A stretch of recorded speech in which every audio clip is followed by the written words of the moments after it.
Alors, je voudrais vous parler aujourd'hui de l'équilibre tête-cœur-corps. Parce que, en tant qu'individu, nous sommes constitués de ces trois centres. Et que pour être bien dans sa vie, ça va être important d'être à la fois bien dans sa tête, bien dans ses émotions, bien dans son corps. Parce que nous sommes un tout. Et que l'un influence les autres.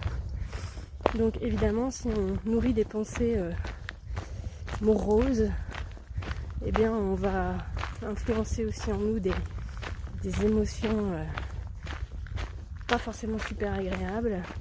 Et du coup, ça va se ressentir dans notre corps à travers de la fatigue ou d'autres mots d'ailleurs, que le corps pourra exprimer d'une multitude de manières. Alors qu'au contraire, si on nourrit des pensées positives, des pensées agréables, qu'on focalise sur des choses qui nous font du bien, on va être beaucoup plus enjoué en termes d'émotions. Et notre corps aussi va se ressentir, même notre posture, on va être beaucoup plus droit, on va être beaucoup plus affirmé dans notre démarche. Et notre corps va se sentir mieux, on aura peut-être aussi plus envie de prendre soin de notre corps à travers une activité physique, que ce soit la marche ou quelque chose d'un peu plus sportif, un peu plus fort, ou même en prenant soin de son alimentation. Tout ça, ça forme un tout. Et on peut le prendre dans n'importe quel sens. Là, j'ai pris mon exemple en commençant par les pensées, mais en fait, on peut rentrer dans ce trio par n'importe lequel des trois, et n'importe lequel des trois va influencer les deux autres. Donc en effet, par exemple, la marche participe à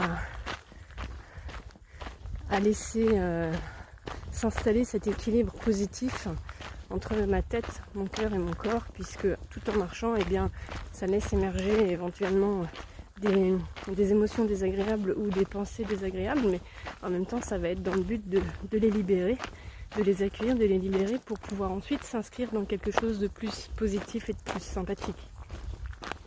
Puisqu'on les a accueillis, alors elles se dissipent. Voilà. Et puis, il en est de même avec les émotions. Donc le fait de faire des choses qui vous sont agréables, des choses que vous aimez, ça va entretenir des émotions positives en vous, et donc ça va influencer à la fois votre état d'esprit et votre bien-être physique. Donc voilà, nous sommes un tout, et chacun d'entre nous a une porte d'entrée parmi les trois qui est un peu prédominante par rapport aux autres. Des gens qui sont plus dans leur tête, d'autres qui sont plus dans leur corps, d'autres qui sont plus d'abord connectés aux émotions.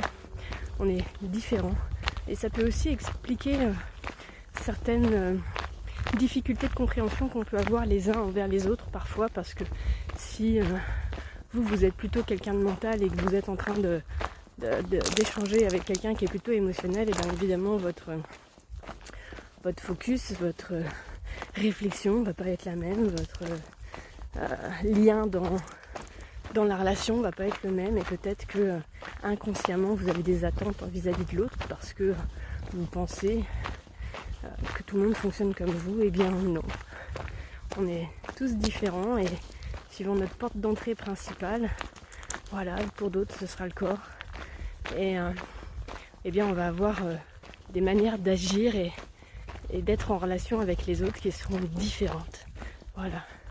Donc j'aime par exemple l'outil du néagramme qui nous permet vraiment de bien comprendre ça, de bien comprendre déjà notre propre porte d'entrée, et aussi d'avoir des outils pour pouvoir harmoniser les trois, parce qu'évidemment le but c'est pas seulement de mettre en lumière notre porte d'entrée, mais c'est au contraire de trouver une certaine complétude et un équilibre entre les trois pour justement tendre vers plus de mieux-être dans notre vie, déjà vis-à-vis de nous-mêmes, mais aussi vers plus de compréhension, d'acceptation, d'accueil de l'autre tel qu'il est dans sa manière de fonctionner.